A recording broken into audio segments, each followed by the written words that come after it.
Hello, everyone. Enjoy these relaxing yet powerful stories of resilience and triumph. The sky was too blue for a Monday, too clean, too calm. It was the kind of blue that made everything underneath it feel fake, like the world was pretending not to notice something was wrong. Jasmine Carter didn't say much as her mother's silver Toyota pulled into the circular lot of Meadow Ridge High. She sat stiff in the passenger seat, arms crossed, her jaw tight. Outside, the students looked like they'd been picked from a catalog. Bright sneakers, sleek backpacks, laughing like life had never once hit them hard. Her mother gave her a quick glance, adjusted her lipstick in the rearview mirror and said, "You'll be fine." No hug, no warmth, just a faint tap of the steering wheel like she had somewhere better to be.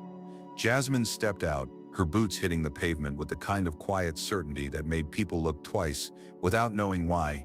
She wore her long, tight braids in a high-bun hoodie up, despite the sun. She walked toward the building with steady steps, ignoring the glances, the whispers. She was used to it. This wasn't her first new school. But something about this place felt colder, like it smiled with its mouth but sneered with its eyes. Inside, everything was spotless. Lemon-scented air, polished floors so clean they reflected the ceiling. The walls were lined with banners, "Excellence through community." Jasmine paused under the words, her jaw tightening. Community, right.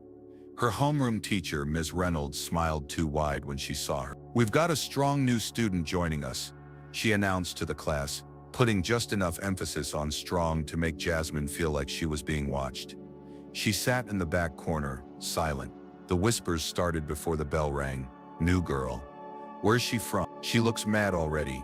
Someone giggled. She wasn't mad. Not yet. If stories like Jasmine speak to you, don't just scroll.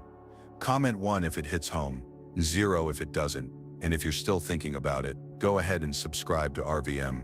Amazing story. By lunch, the cafeteria was packed. Jasmine moved like a soldier crossing enemy lines. She found an empty table, only to have a tall white girl slide into the seat just before her and give her a smirk, like it was a game. Jasmine didn't react. She found a spot near the exit, alone. That's when she saw them.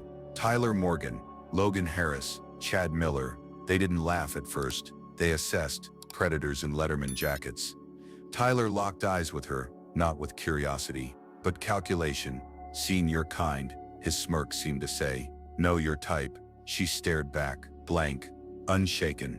That night at home, she opened the bottom drawer of her closet. Beneath folded jeans and a sweatshirt was a pair of worn boxing gloves. She ran her fingers across the faded leather. Her cousin Malik had taught her to fight, not with rage, but with patience. But patience didn't mean passive. Back at school the next day, the games began. A shove in the hallway, a desk bumped, a pencil flicked off her table. They thought she wouldn't bite back. Don't let this story end in silence. Leave your thoughts in the comments and hit that like button if Jasmine's strength inspires you. Every click helps us tell more stories that matter. They hadn't figured out that Jasmine Carter wasn't the kind of girl who barked first. She was the kind that waited, then finished the fight.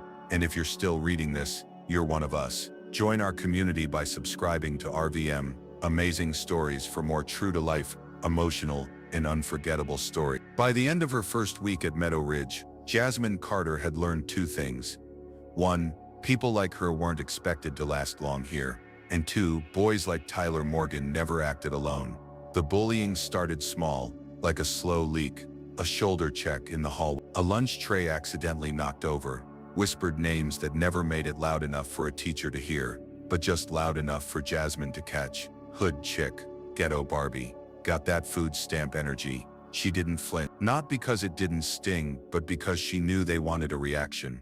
Bullies fed off weakness. She'd learned that early, growing up in a neighborhood where silence wasn't submission, it was survival. But this was different. This wasn't survival. This was setup. In chemistry class, she answered a question with quiet confidence. The teacher nodded approvingly, but someone behind her snorted. "Must have learned that at the community shelter," Chad mumbled. Logan laughed. Even the teacher heard it, but said nothing. Her pencil paused mid-sentence. She tapped it twice on the desk, the same rhythm she used to tap her knuckles on concrete before Malik made her wrap her hands and get in the ring. That night at home, she sat at the kitchen table alone. Her mom passed behind her, setting down a plate of reheated chicken. No words, no eye contact. The silence in that house had started years ago, long before Meadow Ridge, and it weighed heavier than anything the boys at school could throw at her. At school the next day, the tension grew thicker. People didn't just whisper now, they stared. Jasmine became an unspoken test. Her silence was a challenge they didn't understand. During gym class, the coach had the students doing basketball drills. Tyler accidentally elbowed her going up for a rebound. "Watch it, Queen Latifah," he sneered with a smirk. Jasmine caught herself without falling, stood up straight and looked at him dead in the eye. "That's not even clever," she said, her voice low and even. "You're not funny, just loud." It was the first time she'd said anything back. The room went still. A few kids gasped. Chad let out a dramatic "ooh." Tyler's grin faltered, just for a second. From the bleachers, Logan watched with narrowed eyes. He didn't laugh. He tilted his head, like Jasmine had just become a puzzle he suddenly couldn't solve. After class, Tyler caught up with her in the hallway. "Got a little mouth on you, huh?"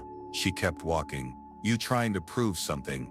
"I'm not trying," Jasmine said without looking at him. "I'm surviving." "There's a difference," he whistled. "You're not from anywhere like this, are you?" She stopped, turned, looked him straight in the face. Not even close. That night when she opened her locker, it was stuffed with shredded paper, grocery ads, notebooks, covered in Sharpie. "Go back. You don't belong here." She stood there, watching the mess flutter to her feet. Students passed, saw it and said nothing. Jasmine bent down, collected the pieces, stuffed them into her bag and closed the locker slowly. They thought they were getting to her. They were just giving her more to remember. Wednesday arrived like a fog, gray skies, silent hallways and an unease that pressed down on the school like low thunder. Jasmine Carter felt it the moment she walked through the front doors. It wasn't a normal day. Something was coming. Tyler leaned against her locker before first period, thumbs tapping on his phone, gaze flicking toward her like he was waiting to watch her flinch. She didn't give him the satisfaction. By lunchtime, the looks were sharper. People stared longer.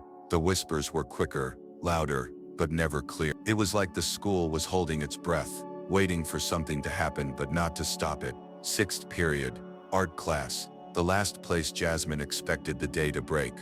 Cole had assigned creative free time, and the room buzzed with students pretending to paint while watching the clock. Jasmine sat near the back, angled toward the window, sketching quietly. Just shapes, movements, nothing in particular, just a way to keep her hands busy. She never saw Logan come up behind her. She never heard the scissors. It happened in one fluid motion, the snip of metal slicing through braid, the tug at the back of her head, and the sudden awful lightness. The room went still. Then came the laughter. Logan shouted, holding up the thick severed braid like a prize. "This thing's heavy." Figured I'd help her lighten the load. Gasps echoed around the room. Someone recorded it. Someone else just stared. Jasmine didn't move, not at first. She reached behind her slowly, her fingers grazing the uneven ends of her now missing braid. She brought the braid around into her hands, stared at it like it belonged to someone else. Tyler chuckled from across the room. "Damn, you actually did it." More laughter, more whisper. "She gonna cry?" someone asked. But Jasmine didn't cry. She stood up, silently, slowly, with a stillness that cut sharper than any scream. She turned to Logan, who had stopped smiling, and stepped toward him.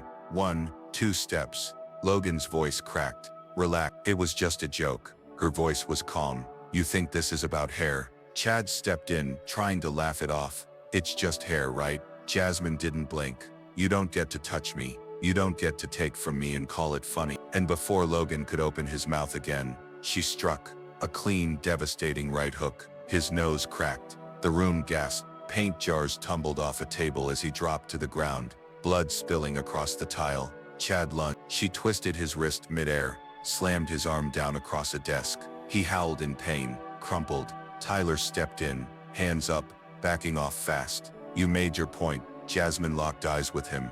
"You don't get to talk." Miss Cole finally screamed for security, frozen in place too long. But Jasmine was already done. She picked up the braid, held it like something sacred, and walked out of the room, silent, fierce, unshaken, leaving behind blood, fear and the shattered illusion that she was ever someone to play with. The storm had been quiet, until now. The hallway outside the art room echoed with chaos, shouts, rushing feet, panicked voices over walkie-talkies. Jasmine Carter didn't run. She didn't need to. She stood quietly near the stairwell, her back straight, her braid gripped loosely in one hand like a flag raised in silence. Two campus officers rounded the corner and froze. She didn't resist, didn't speak.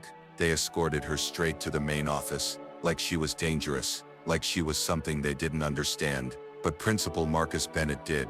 He was already waiting. A tall, composed man in rolled-up sleeves and a dark gray button-up. He didn't flinch when Jasmine entered with blood on her knuckles and calm in her eyes. The security officers lingered. "You can close the door," Bennett said. "She's not going anywhere." They hesitated, but they obeyed. The door clicked shut. "Sit down, Jasmine," he said, gesturing to the chair across from him. She sat without a word, her fingers still curled tightly around the braid. "I read the report," Bennett said evenly. 3 students injured, 1 sent to the ER. You broke his nose." Jasmine didn't respond. Her eyes were heavy, not with regret, but exhaustion. "Why?" he asked simply. She opened her palm and showed him the frayed braid. "They cut my hair," she said. Her voice didn't shake. He nodded, no surprise in his face, just confirmation. "I figured as much," he said. "I watched the hallway footage. You didn't panic. You didn't lash out randomly. You waited." He leaned forward slightly. "That's not what someone does when they just snap.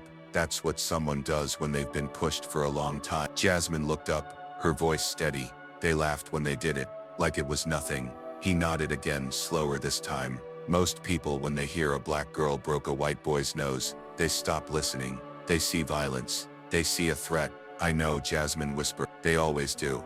But I ask what came before the punch," he said. "What didn't get reported? What got ignored?" Jasmine was quiet, but her grip loosened on the braid.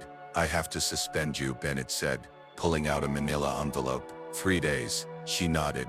"I figure, but I'm not expelling you," he added, "even though they'll push for it. Parents, board members, district officials, they'll want you gone." He slid the envelope across the desk, then looked her in the eye. "They're going to try to make you the villain, because it's easier than fixing the truth." Jasmine replied. "Yes," he said quietly, "but I'm done protecting lies." She stared at him. "Why are you helping me?" Bennett exhaled. "Because I've spent too many years doing the job they gave me, and not enough doing the job that matters." She sat back in the chair, a flicker of something new in her chest. Trust, maybe. Not in the system, but in one man willing to risk everything to do right by her. "You've been fighting alone since day one," he said. "You don't have to anymore." And for the first time since she entered that office, Jasmine allowed herself to believe it.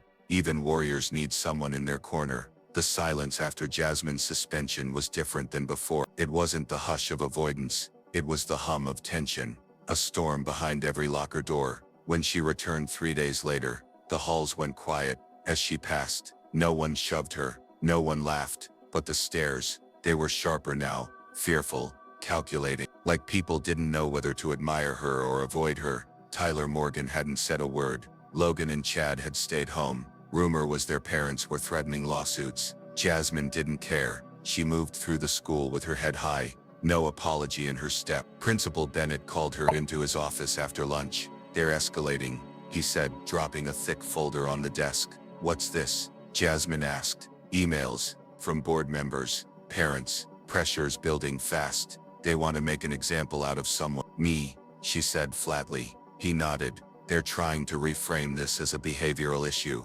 They're throwing around terms like pattern of aggression and unstable conduct. But I didn't start this," she said. "They don't care who started it. They care who looks easiest to remove." She clenched her jaw. "What do we do?" He reached into a drawer and handed her a small worn notebook. Inside were names, dates, notes about other students, mostly kids of color, who'd been targeted, ignored, pushed out quietly. "I started tracking these last semester, but now I need help. Watch, listen, document, everything." So she did. That week, Jasmine became the school's quiet investigator. She sat in the cafeteria alone, notebook hidden beneath her tray. She logged when Chad reappeared, arm in a brace, eyes darting every time she walked by. She noticed new boys around Tyler now, taller, quieter, meaner, faces she hadn't seen before. The game had shifted, but the worst blow came unexpectedly. Tyler found her behind the library one afternoon. His voice was softer than before. "Hey, I just want to talk." Jasmine hesitated. "I get it. We went too far. But you didn't deserve that." Something about his tone made her pause. He seemed genuine, regretful. He even reached for her hand. "I'm not asking for forgiveness, just a fresh start." But something in her gut twisted. She noticed a phone sticking out of his pocket, the screen recording light flashing. "You recording me?" she asked. Tyler froze. Her eyes narrowed. "You almost had me." She turned and walked away, stomach burning. Not from betrayal but rage. Later that evening, Principal Bennett called her into his office again. He handed her a single sheet of paper, jaw tense. They filed a formal complaint. Her heart dropped. For what? For what? For what? Verbal threats, intimidation, harassment. Jasmine stared at him. "They're flipping the script. They want you to lose it," he said. "And if you do, they win." Outside the office, students whispered. Teachers looked away. The silence was no longer protection. It was strategy. The system was adapting. So Jasmine did too. She didn't cry. She didn't fight. She got smarter. They thought they'd pushed her to the edge. They hadn't realized. She brought her own blueprint. The press conference was held in the auditorium. Neutral ground, they called it. Neutral, like freshly painted walls that had never absorbed the truth. Neutral, like silence after something terrible, just before someone speaks. Jasmine Carter didn't ask for this moment, but when they offered it, a few minutes to speak, to read a statement the district had prepared for her, she declined. "I'll use my own words," she said. That morning, she stood behind the curtain in her black blazer and white blouse, her hair pulled back into a tight bun. The missing braid was gone, but its story still lived, pulsing beneath her ribs like a quiet drumbeat. Beside her stood Principal Bennett, hands folded, eyes steady. "They think you're just gonna say something polite," he said, voice low. "But this moment, it belongs to you now." She nodded. "They took my hair, but they didn't take my voice." The superintendent spoke first, using words like regret, policy updates, and new commitments to equity. It was rehearsed, paper thin.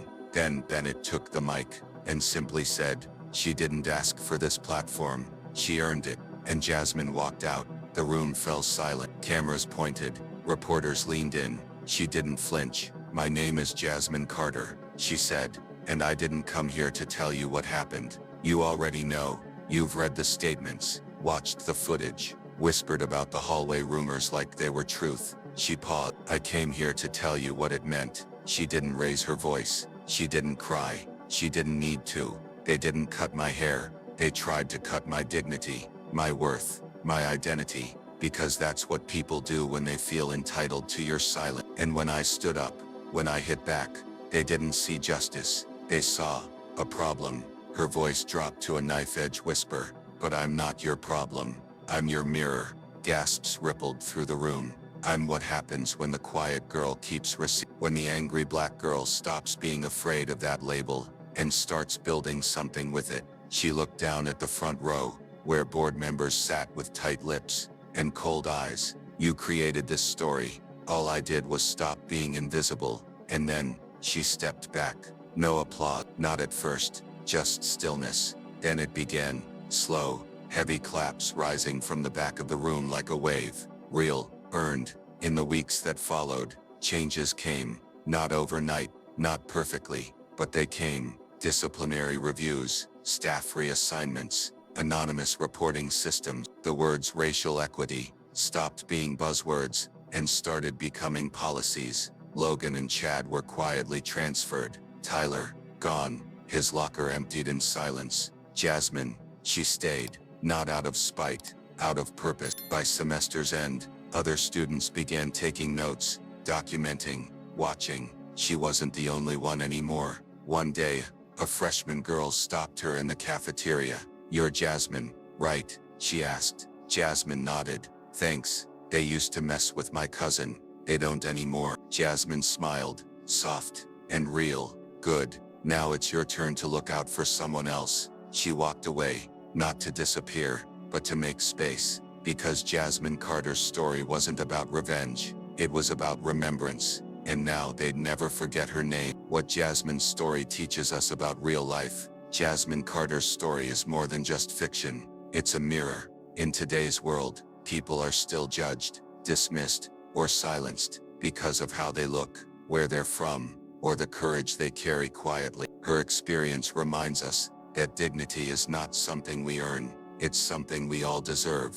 In your own life, you may not be standing on a stage or fighting in a school hallway, but you might still feel unheard, disrespected, or underestimated. Don't let that make you small. Here's what Jasmine teaches us. Speak up, even if your voice shakes. Document everything. Truth without proof gets buried. Protect your peace, but never let silence replace justice. Find allies, even quiet ones. Change doesn't happen alone. And most of all, don't let someone else define your worth. Whether you're a student, a parent, an employee, or a leader, remember, sometimes the most powerful thing you can do is simply refuse to disappear.